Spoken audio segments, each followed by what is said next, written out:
My name is Ali Gondal. I'm co-founder and CTO of Peersol Limited, which is a software development and consultancy service based in the UK. And I'm responsible for the implementation of CULTEXP and K-EXP web portals. Today I'm going to briefly go over the all the features that we have developed for these web portals and give you a very high level kind of non-technical overview of the architecture and discuss some of the technical challenges that we faced and how we resolved them. So you might recall this from Livia's slide just now, which shows the locations and portals where the users can access the data and various services. Here's the architecture diagram of the whole system and the process that shows data treatment and organization from the backend to the front end. As you can see on the left part of the slide, we pull the data from the data repository via the make data and the bridge, which Frank will cover after my presentation. We create a second repository in the form of a relational database with the help of human translation and two services of machine translations. The relational database then serves the three portals, which are CULTEXP, K-EXP, and Culture Expertise. And we have two extra repositories at on the right side. One of them is responsible for displaying the maps on cultural expertise, and the second one is Tableau, which is responsible for showing the visualizations of the data. And these integrations for culture expertise, the integration on the culture expertise web portal were done via the data maps and Tableau. And I'm responsible for the upper part of this slide. So everything that you see on the top half of this slide. So that's what myself and my team have been responsible for developing these things. So the first one is CULTEXP, which is the first multilingual and cross-jurisdictional database on cultural expertise. We have over 4,500 judgments, 600 expert reports covering 12 European languages, along with Urdu and Indonesian. We cover 19 legal systems at all levels of jurisdiction. Here on the slide, you can see a screenshot of CULTEXP homepage, where you can select the language and country of jurisdiction. And enter any text that you want to search in the search bar. So I will show quickly the multilingual functionality, whilst Frank will cover the cross-jurisdictional functionality of the database. So once you click on the search button, you will see an example of the search results, as you can see on the left side. Which searches within the case summaries and all the available text that we have stored in our database. The search text here, I'm not sure if you can see properly, but the search text is child, which is highlighted in red, that was searched in the search bar.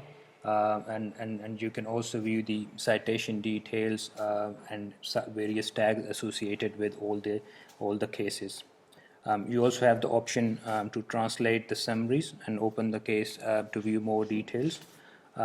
Whenever there is an expert report available, you will get an extra button to view the details of that expert report as well. So you can open that up and view more details of that. So when you click on the translate summary button, you get the option to translate into various languages, as is shown on the next slide. So here you can see all the available languages that could be used for translation of the case summaries, including non-Roman scripts, for example, Arabic and Urdu. I would like to mention that we've used both human translation as well as machine translation when building these systems.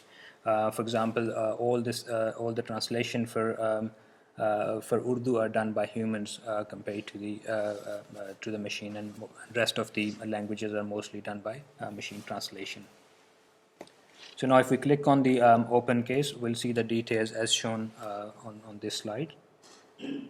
Here you can see the original judgment on the left, which is and the on the right is the translation of that original judgment, and you have the option to select whichever language you want to use to translate.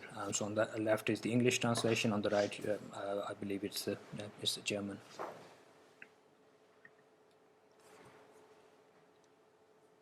So the next one is K-EXP, which is a toolkit which works both as a register of expert and a tool for the evaluation of impact of expert reports. We have a database of users who can register on the portal as experts, as lawyers and beneficiaries.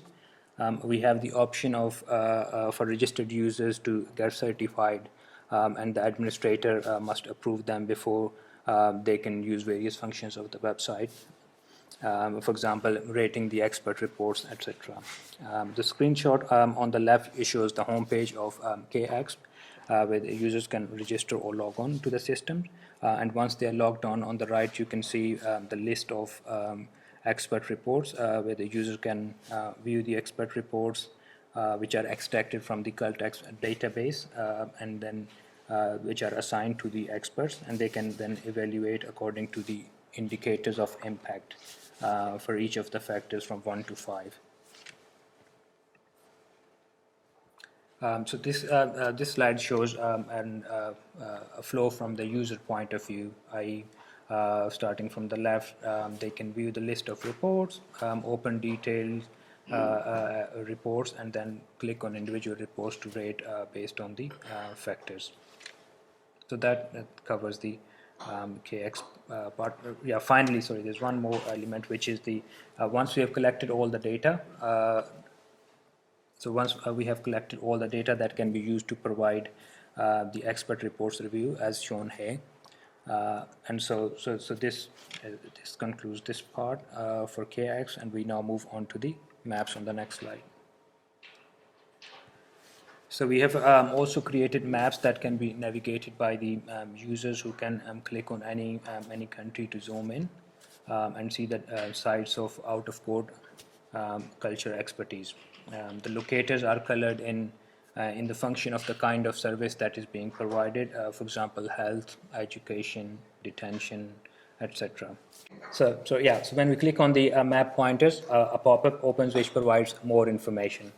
So that covers the maps part of the presentation, and here are some of the technical challenges that we faced. For example, adding or integrating maps onto EuroExpert portals using the data maps integration, and then customizing. So that was quite tricky because we already had a culture expertise website, and then we had to embed all the maps using a separate API, a separate interface, you can call it. So integrating two systems was a bit tricky. And then the next one is embedding the charts and graphs onto EuroExpert portal through Tableau integration. Again, integrating the two systems becomes tricky when the data is in two different formats. And the next one is transforming and storing data that's in one repository into another repository, which is again in a different format to serve all the three web portals that we have developed. Then we had the challenge of implementing this multilingual text search within the database for multiple countries, and the translation of PDF files into multiple languages. So we used Google Translate service to achieve that. We tried a number of different things, but eventually we had to go with Google Translate service to translate the PDF files that we had. And then we had the issue with searching in different languages. So again, we couldn't use the Google service because that was not efficient enough for this particular task, so we had to use AWS Translate service. So just combining the best technology available, which is more efficient for the right task. So that was the main challenge we had, was in terms of how we can combine different technologies, different frameworks, which are best suited for various function of all the portals, because we are serving three different portals, but they're all linked with the same database. So that was quite challenging, but I think we've covered most of them, and we've come up with a solution that can now be can be used as a test, and we can go into further development once this testing is complete.